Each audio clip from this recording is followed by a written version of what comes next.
Eu acho que a maior criatividade brasileira está na colonização, né? Nessa coisa de ter conseguido, até o século XIX, garantir todo o privilégio dos brancos, de existência, de empregabilidade, de terceiro grau, de universidade, de poder sonhar, de viver uma vida de classe média.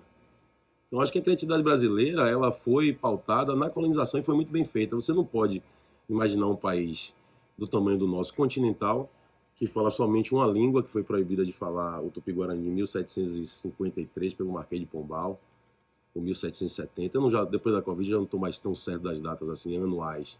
Mas em algum momento o Tupi-Guarani foi proibido de se falar e a gente só fala português. Esse é o primeiro ponto, né? Um país continental gigantesco. Ontem eu estava conversando com o Alex sobre isso, falando dos bandeirantes que invadiram o sertão, desrespeitaram o Tratado de Tordesilhas, que não tem Tratado de Tordesilhas no meio da mata, né? Você está andando, você vai explorando até. E os espanhóis estavam presos lá nas minas, então eles não andavam para o lado do Tratado de Tordesilhas, o lado deles. Eles ficaram presos na mineração desde que chegaram lá e encontraram a mineração. Os índios já mineravam, né? Então os espanhóis, quando chegaram, ficaram presos, não foram andar para o sertão. Aqui não, os caras foram procurar ouro e só acharam ouro 195 anos depois de que chegaram aqui. Aí vem aquele ciclo, né? O primeiro ciclo, o pau-do-Brasil, até 1530. O segundo ciclo, a cana-de-açúcar, que é a Bahia, é o recôncavo da Bahia, que até hoje é atrasado, vive ainda do açúcar. Tem indústria de açúcar, muito menor do que foi, porque vai perdendo a importância histórica o produto e você vai perdendo a economia, né? E espaço e avanço. Que é isso que eu falo para você da Bahia. A Bahia não faz questão de indústria, né? Se ela fizesse questão de indústria, ela ia preparar um povo especialista para trabalhar dentro da indústria. Como é São Paulo, como é o Rio, muito mais dinâmico. O Rio é uma Bahia com indústria. Entendeu? Mesma coisa.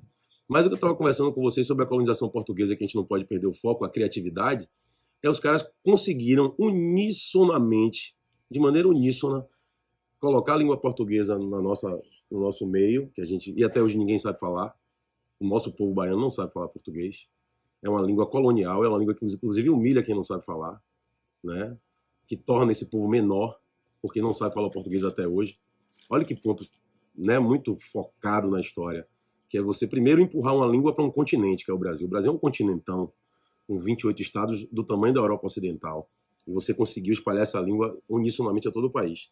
E o outro detalhe da colonização portuguesa, que é a parte mais nociva, é que a gente não é católico e respeita a Igreja Católica.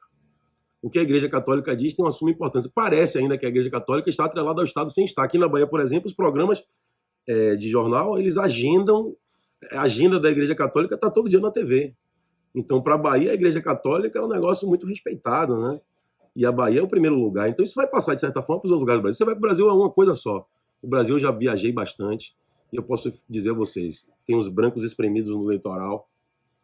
O litoral é dos brancos, os melhores prédios, perto do mar, condomínios, e o resto é o povão que está atrás. É o Brasil do povão pardo, afro, indígena. E isso foi feito sem precisar de apartheid, né? Sem precisar de muitas leis que fizessem com que o negro se prejudicasse economicamente. E o que eu falei para vocês aqui, e que o negro hoje continue sem sonhar em ser alguma coisa. Isso é que é a mutilação real. Então, nosso povo é lesionado. Nosso povo nunca vai dar um resultado econômico como nos Estados Unidos, que o negro é aproveitado em todas as searas, inclusive sabe que tem que ir para a universidade. Se ele não gosta de estudar, ele vai para o basquete.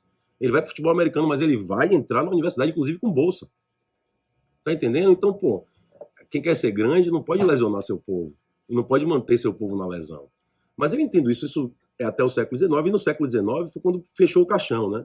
Porque no século XIX, quando eles viram que ia abolir a escravidão, quando eles viram que a República ia chegar, foi um momento onde eles mais oprimiram o povo, foi um momento onde eles mais criaram lei. Se vocês forem estudar a Constituição de 1891, a primeira Constituição da República, ela é anti-negra, ela é anti-afro.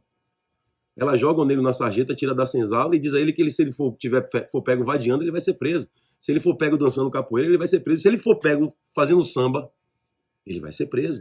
E se ele for pego fazendo candomblé, ele vai ser preso. Então, porra, o negro não podia fazer absolutamente nada. Até o cigarro do negro chama maconha, que é uma posse ruim. Quando você está com a maconha, você está portando uma cunha, algo que não é bom. Então foi um apelido que deram à cannabis sativa, que é uma coisa que foi trazida e era usada pelos escravos, né? O fumo da Angola, a diamba. Não sei se vocês sabem disso.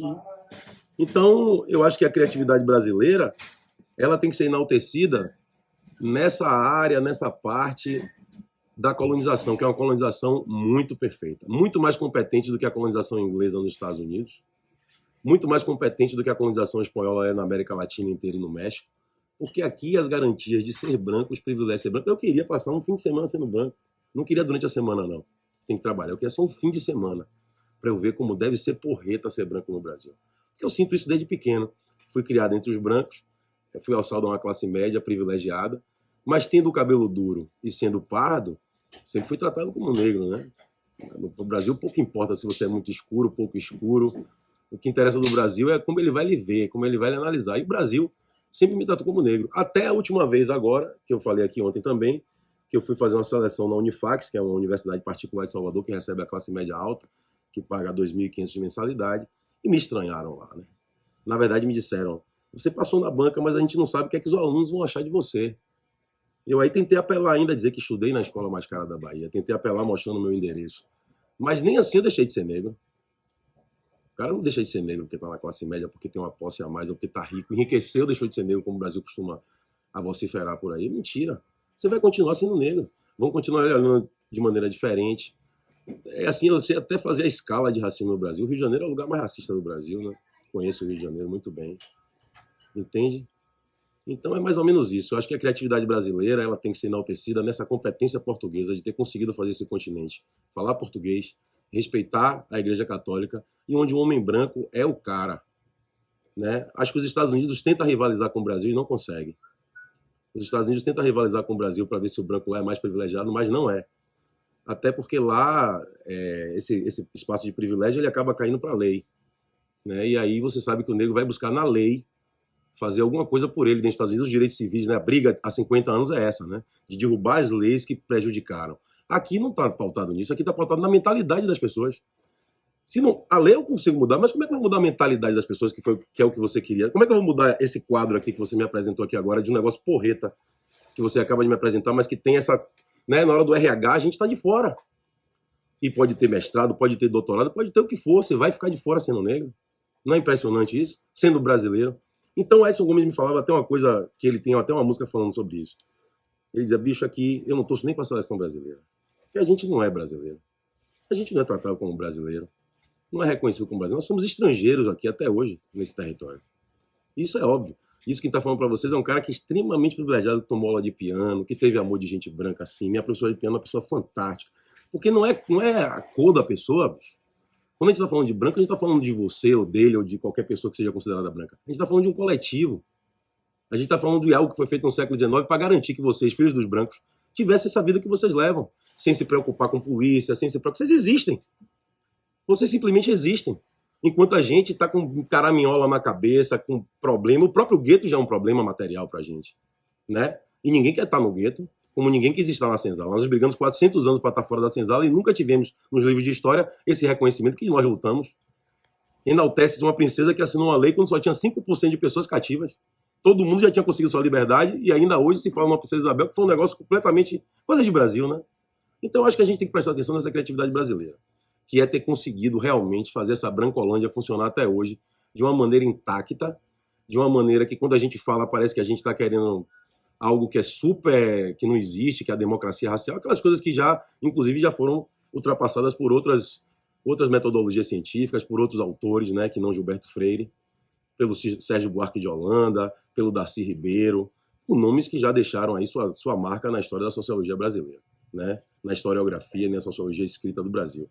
Então a gente tem que prestar atenção nisso, né, que a criatividade brasileira, ela é colonial. Ela continua corroborando, ela continua reafirmando todo o privilégio que foi consolidado no século XIX. Você vem para o século XX, agora no século XXI, e continua a mesma estrutura, a mesma coisa. A gente é afastado, em última instância, quando não no caminho, a gente é afastado na hora de entrar na universidade, ou depois de entrar na universidade, a gente não consegue um emprego. Então vai ficar tudo sempre no privilégio de que foi construído por essas pessoas durante 4 séculos. Essa é a criatividade brasileira.